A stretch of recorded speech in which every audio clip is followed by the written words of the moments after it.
Hello friends, आज मैं आपके साथ इकोनॉमिक्स का एक और टॉपिक लेके आया हूँ। टॉपिक का नाम है economic growth and international trade. इसके ऊपर लॉन्ग क्वेश्चन है, जिस हिसाब से आपने लॉन्ग क्वेश्चन अटेम्प्ट करना है उसी हिसाब से मैंने ये क्वेश्चन किया हुआ है। चलिए विदाउट वेस्टिंग एनी टाइम शुरू करते हैं। The major growth inducing effects of trade particularly from a view point of less develop countries are as under. तो लेस डेवलप कंट्रीज या अंडर डेवलप कंट्रीज में ट्रेड के बढ़ने की वजह से किस तरीके से तरक्की होती है वो मैंने पॉइंट्स में डिस्कस की है। सबसे पहला पॉइंट आ जाता है spread effect. The expansion of exports by a given country generates large export earnings, which leads to expansion not only of export industries in that country but also several other complementary industries। तो जब भी कोई developing country export बढ़ाती है उसकी वजह से उसकी एक्सपोर्ट की अर्निंग्स बढ़ती है, और वो अर्निंग्स जब कंट्री में आती है तो बाकी सारी इंडस्ट्रीज़ में वो फैल जाती है, क्योंकि वो अर्निंग्स एक अकेली कंपनी की तो नहीं है, उसमें कई कॉम्प्लीमेंट्री इंडस्ट्रीज़ हैं, वहाँ पे भी पैसा आता है। The primary increase in output income and employment brings about the secondary and tertiary increase in output income and employment in several industries or several sectors। तो जब भी पैसा उस कंट्री में आता है तो एक्सपोर्ट से जो कमाया हुआ पैसा उस कंट्री में आता है, तो वो पैसा जब खर्च होता है तो वो बाकी सारी कॉम्प्लीमेंट्री इंडस्ट्रीज़ के ऊपर भी लग जाता है, जिससे पूरी ओवरऑल इनकम एम्प्लॉयमेंट आउटपुट बढ़ती है। Thus trade creates a spread effect and ensures steady growth of the economy।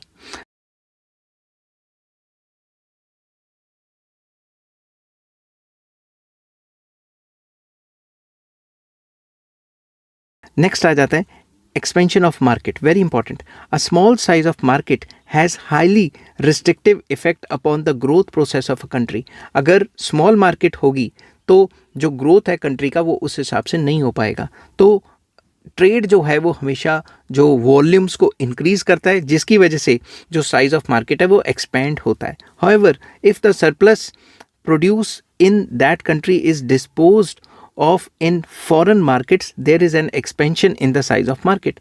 अगर जो भी उस कंट्री में सरप्लस माल बन रहा है वो बाहर बेच दिया जाएगा, एक्सपोर्ट बढ़ेगा, तो उस कंट्री में साइज ऑफ मार्केट एक्सपैंड करेगा, साइज ऑफ मार्केट बढ़ेगा।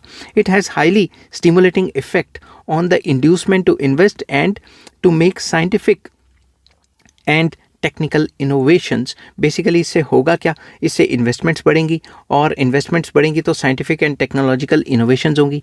Consequently there is progressive enlargement of production frontiers in that country on account of foreign trade. तो फॉरेन ट्रेड की वजह से उस कंट्री की मार्केट बढ़ी, उसने और तरीके के सामान बनाए, और ज़्यादा रिसर्च एंड डेवलपमेंट हुई, और ज़्यादा इनोवेशंस हुई, जिसकी वजह से उसका और ज़्यादा एनलार्जमेंट हो गया।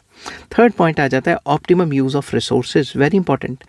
The expansion of international trade results in international division of labor, specialization, expansion in scale of production and elimination of wastage। तो जब भी इंटरनेशनल ट्रेड होता है इसकी वजह से जो इंटरनेशनल डिवीजन ऑफ लेबर हो जाती है।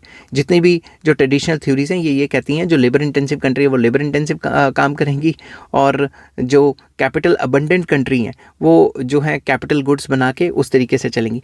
तो इससे एक टाइप का इंटरनेशनल डिवीजन ऑफ लेबर हो जाता है, हर एक कंट्री अपने काम करने में स्पेशलाइज हो जाती है, और उससे स्केल ऑफ प्रोडक्शन भी बढ़ता है, और जो वेस्टेज है वो कम से कम हो जाती है।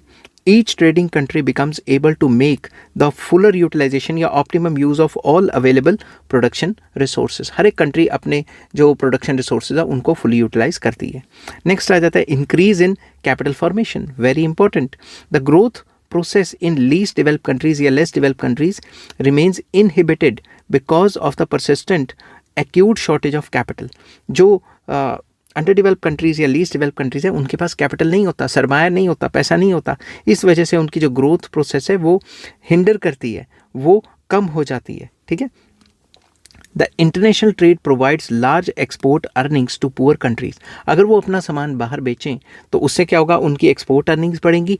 इन addition trade stimulates the large inflows of foreign direct investments and portfolio investments. तो जब वो कंट्रीज़ आस्ता आस्ता डेवलप होनी शुरू होंगी, डेवलपिंग के रास्ते पे चल पड़ेंगी, क्योंकि वहाँ पे काफ़ी ज़्यादा एक्सपोर्ट पोटेंशियल है, तो उस चीज़ को देखते हुए फॉरेन इन्वेस्टर्स आएंगे, वो पैसा लगाएंगे, पोर्टफोलियो इन्वेस्टमेंट भी बढ़ेगी और डायरेक्ट इन्वेस्टमेंट भी बढ़ेगी। In this way trade can help in increasing the rate of capital formation in less developed countries and can step up the rate of their growth. इस वजह से अगर गरीब कंट्रीज़ या अंडर डेवलप कंट्रीज़ या least develop countries अपने exports बढ़ाएं तो उनके बढ़ने की वजह से उस कंट्री में काफ़ी पैसा आ सकता है। नेक्स्ट आ जाता है diversification in production, very important. A country wants to cater to foreign markets, it will have to produce such commodities which are in accordance with the taste and preferences of the foreign consumers। तो अगर किसी भी country ने बाहर अपना सामान बेचना है तो बाहर के टेस्ट एंड प्रेफरेंस के हिसाब से ही बनाना पड़ेगा, ठीक है। It makes the exporting countries to produce diverse varieties of products. इसकी वजह से जो डाइवर्स प्रोडक्ट्स हैं, अलग अलग क्वालिटी के प्रोडक्ट्स जो हैं एक्सपोर्टिंग कंट्रीज को बनाने पड़ते हैं। Diversification in production has a strong stimulating effect on the productive activities in the exporting countries. तो एक्सपोर्टिंग कंट्रीज में जब भी डाइवर्सिफाइड प्रोडक्ट्स बनाए जाते हैं इसका काफ़ी स्टिमुलेटिंग इफेक्ट होता है प्रोडक्शन एक्टिविटीज़ पे, तो ओवरऑल इनकम एम्प्लॉयमेंट आउटपुट बढ़ता है। नेक्स्ट आ जाता है technological development. The urge to expand exports continuously makes the producers of home country to make scientific and technological या technical innovations। लगातार एक्सपोर्ट बढ़ाने के चक्करों में जो प्रोड्यूसर्स हैं, एक्सपोर्टर्स हैं, वो नई नई R&D रिसर्च एंड डेवलपमेंट करते रहते हैं, नया नया साइंटिफिक एंड टेक्नोलॉजिकल इनोवेशंस करते रहते हैं। The improvement in techniques either through import of technology from abroad और through indigenous scientific and technical research gives a strong fillip to the process of growth। या तो वो खुद की टेक्नोलॉजी डेवलप करते रहते हैं या वो बाहर से कोई बड़ी मशीन मंगा लेते हैं जिसकी वजह से वो प्रोडक्शन बढ़ा के एक्सपोर्ट्स और ज़्यादा बढ़ाते हैं, जिसकी वजह से ग्रोथ एंड डेवलपमेंट और नेक्स्ट लेवल पे पहुंच जाती है। नेक्स्ट आ जाता है import of development goods, very important.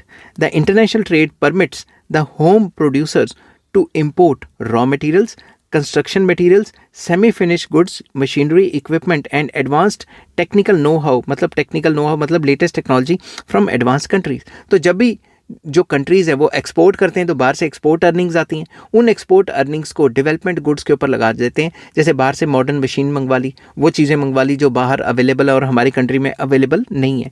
It enables the least developed countries to undertake industrialisation and to achieve a higher rate of economic growth, जिसकी वजह से वो बाहर से मंगवा के सामान और ज़्यादा प्रोडक्शन बढ़ाते हैं, जिसकी वजह से इकोनॉमिक ग्रोथ रेट और बढ़ जाता है।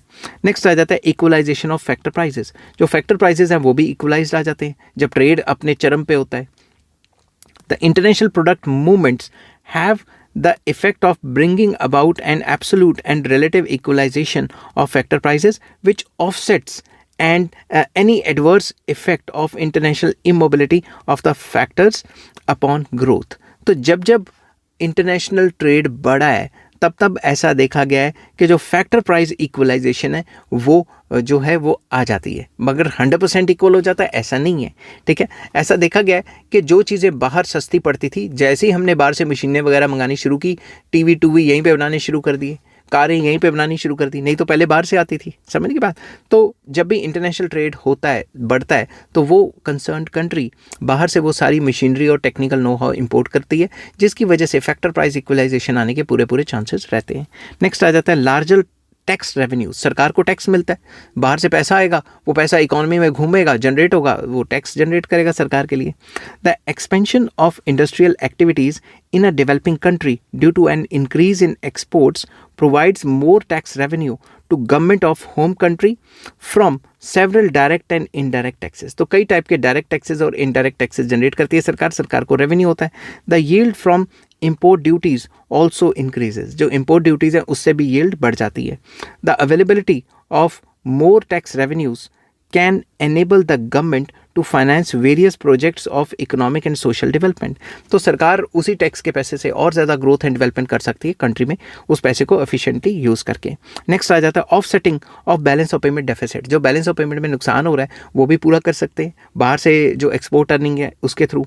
The less developed countries are faced with serious problems of BOP deficit। Balance of payment में घाटे चल रहे होते हैं उनको। The maximization of exports of goods and services from the deficit country can have effect of offsetting the balance of payment deficits। अगर वो country export और ज़्यादा बढ़ा दे तो जो भी बैलेंस ऑफ पेमेंट में उसको नुकसान हो रहा है वो पूरा किया जा सकता है।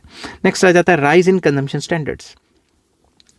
Through the import of consumable products, a least developed country can easily wipe out the domestic shortages of essential essential consumer goods. अगर हम एक्सपोर्ट कर रहे हैं बाहर से जो अर्निंग्स आ रही हैं, उस अर्निंग से हमारी कंट्री में जो कंज्यूमर गुड्स अवेलेबल नहीं है वो खरीद सकते हैं। समझ की बात। In order to enlarge exports the domestic production of consumable products या गुड्स इज ऑल्सो इंक्रीज्ड।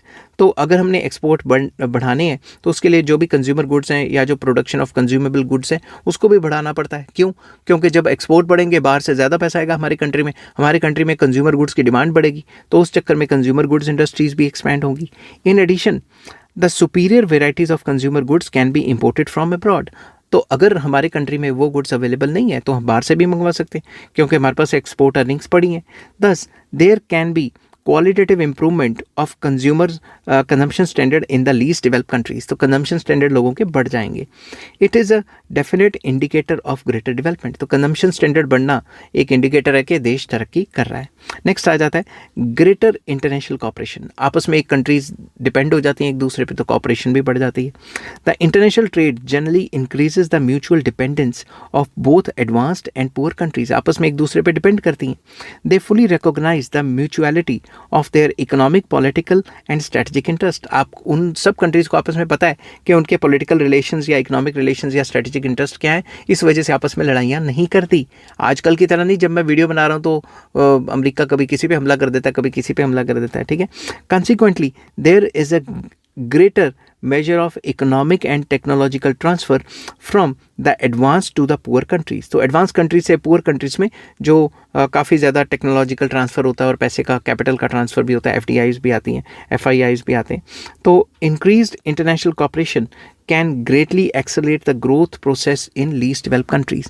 तो least developed countries में इस कॉपरेशन की वजह से ग्रोथ प्रोसेस काफ़ी तेज़ हो जाता है। आई होप ये छोटी सी वीडियो आपको पसंद आई होगी। छोटी सी तो नहीं थी, लॉन्ग क्वेश्चन था। अगर ये वीडियो आपको पसंद आती है तो please like, share and subscribe, और इस चैप्टर के बाकी सारे लिंक्स आपको इस वीडियो के डिस्क्रिप्शन में मिल जाएंगे। Take care, bye bye.